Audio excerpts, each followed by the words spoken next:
Soovid näha olukorra normaliseerumist Pakistani ja Afganistani piiril pärast seda, kui kahe riigi suhted on viimastel kuudel järsult halvenenud. See ei ole esimene kord, kui Venemaa on pakkunud vahendada kahe riigi vahel, kuna ebastabiilsus piiril võib ohustada olulisi majanduskoridore.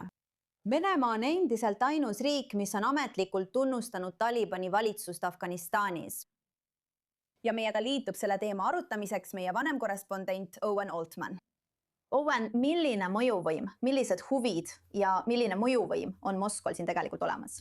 Huvitav, Bianca, siin toimub korraga mitu erinevat sündmust ja see on vaid osa suuremast pildist. Samal ajal, kui see toimub, allkirjastasid Venemaa ametnikud Venemaal toimuval konverentsil kaitsepakti Talibaniga. Venemaa on ainus valitsus maailmas, Vene valitsus on ainus valitsus maailmas, mis tunnustab Talibani Afganistani valitsusena ja allkirjastab kaitsepakti sõjalise liidu loomiseks. Ja osa Euroopa ajakirjandusest Bianca küsib endalt isegi, kas samamoodi nagu me nägime Põhja-Korea sõdureid Venemaa poolel võitlemas Ukraina sõjas, võiksime me näha Talibani võitlejaid koos Venemaaga Ukraina sõjas võitlemas. Ja kas see ongi Venemaa motivatsioon selle Talibaniga sõlmitud kaitsepaktiga? Kuid veel üks motiiv võib sellega seotud olla.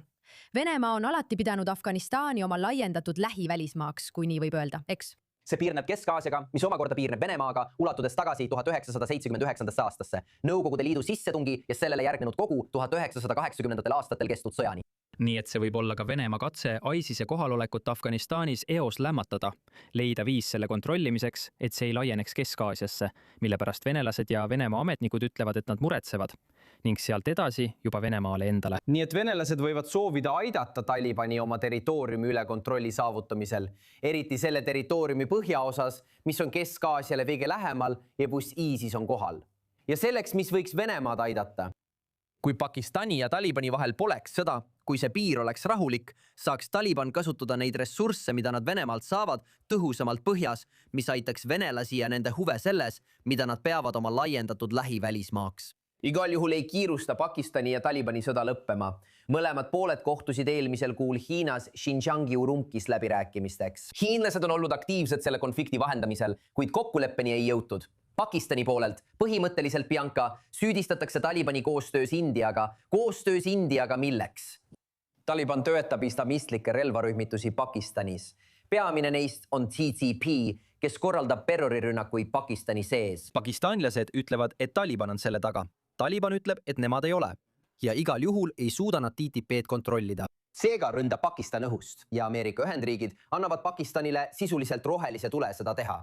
Venemaa tahab sekkuda, panna lõunapoolsele konfliktile piir ja suunata Talibani tähelepanu põhja poole, mis aitaks kaitsta Venemaa kodumaad. Hästi, Owen Altman, aitäh, et selle meile lahti seletad. Ja jäädes Afganistani lähedale ja sinna seisab riik silmitsi rekordilise näljaga.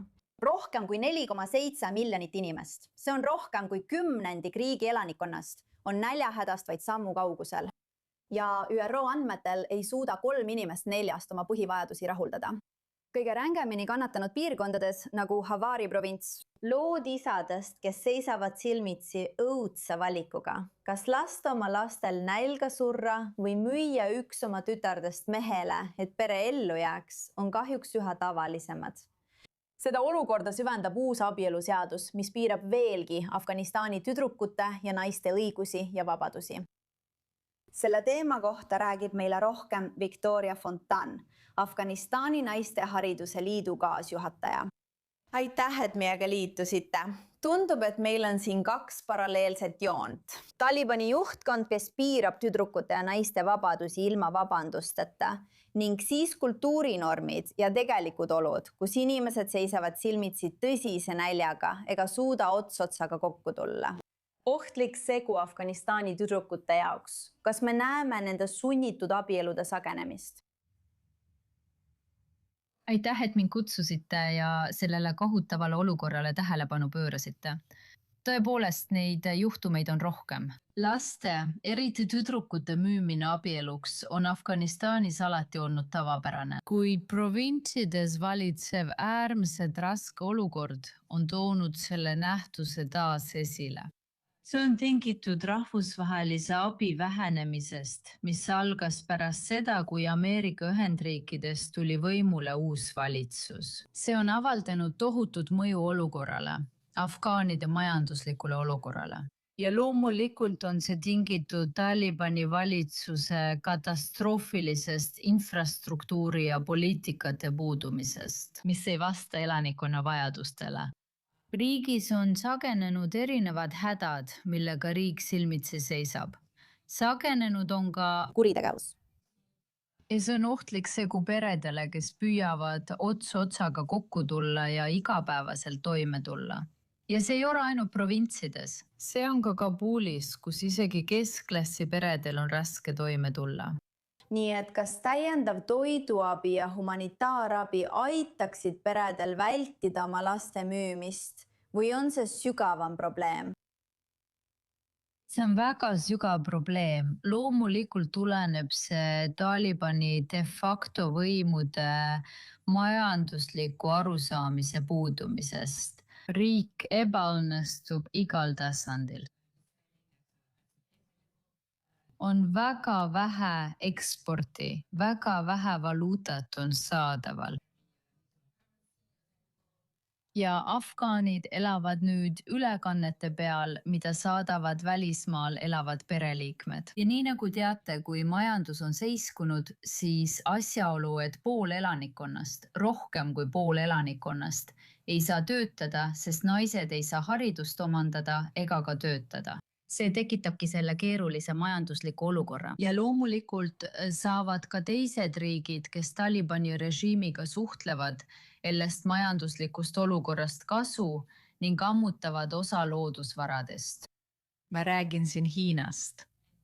Ja kuna Taliban ei oska oma loodusvarade üle piisavalt targalt läbi rääkida, tähendab see loomulikult, et majandus on ummikus. Nii et praegu on afgaanide jaoks tõesti täiuslik torm.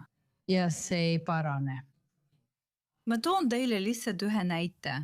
Ühel meie kolleegil, ühel perekonnal Kabulis on kodus kõik asjad juba maha müüdud.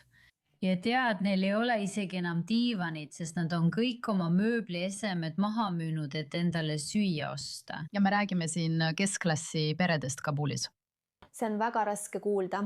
Need lood on tõesti südantlehestavad, aga mida saab rahvusvaheline kogukond teha? Mida saavad inimõiguste organisatsioonid teha? Kas on olemas viis olukorra parandamiseks? Jaa. Ma arvan, et rahvusvaheline kogukond peaks avaldama valitsusele rohkem survet, et kaasata erinevaid elanikkonnagruppe, harida naisi ja lubada neil töötada. Ja kui majandus hakkaks paranema, muudaks see loomulikult paljude olukorda. Nii et ma arvan, et teate, suurem surve rahvusvahelisel kogukonnalt on äärmiselt oluline. Ja samuti mitte selle valitsuse tunnustamine, vaid tunnustamisele tingimuste seadmine. Ja tingimused oleksid muidugi see, et erinevad elanikkonnagrupid oleksid kaasatud ning et riigi loodusvarasid arvestataks. Hästi, Victoria Fontan, me kaotasime teid lõpus ära, aga suur tänu teie panuse eest ja selle väga keerulise teema valgustamise eest. Liigume edasi. Venemaa president Vladimir Putin oli täna Astanas, et pidada läbirääkimisi Kasahstani presidenti Tokajeviga ning tervitusteremoonia ajal joonistasid lennukid taevasse isegi Venemaa lipuvärvid. Kuid suurem uudis siin on energia.